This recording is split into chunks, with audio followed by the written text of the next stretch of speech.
This week on Tips and Tricks, we're looking at Sven's chemical burn. This video will detail and demonstrate its interactions so your upgrade picks won't go down in flames. The tooltip for chemical burn states, Fire Flask can ignite your acid pools, creating a burning area. This is in the second tier of acid flask down the longevity catalyst path. The skill works as expected. When your acid flask pool is down, hitting it with Fire Flask causes a flaming area to appear. Direct hits on an enemy in the pool will also ignite it.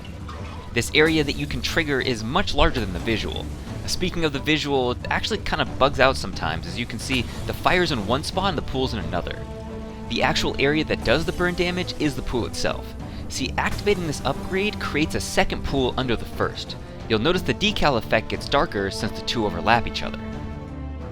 With that knowledge, this allows us to extend the duration on our acid pool. Since a nearly identical pool is created when chemical burn triggers, we can maintain a pool in this area for about 10 seconds. And since the cooldown of acid flask is 10 seconds, with proper management, you can have 100% acid pool uptime.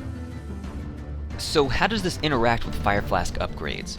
Well, for starters, taking chemical burn before taking flame out will not ignite your pool. This includes Geek Fire and Slow Roasted in the second tier. Likely a bug, I'm sure it'll be fixed in a future build, but for now you should plan accordingly. ENCASE Fire has a neat little trick. Since it doesn't explode immediately, you can toss it out first, then follow up with an acid flask. This way the flaming pool will be triggered almost instantly. It's kind of fun, not that useful. Now with Geek Fire, the two burns don't stack, probably because they are both volumes.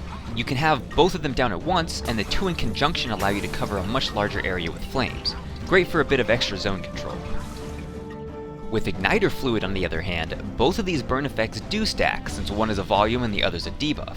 Similar to how healing works, it appears that the most potent burn deals full damage and any equal or lesser effects only do 10%.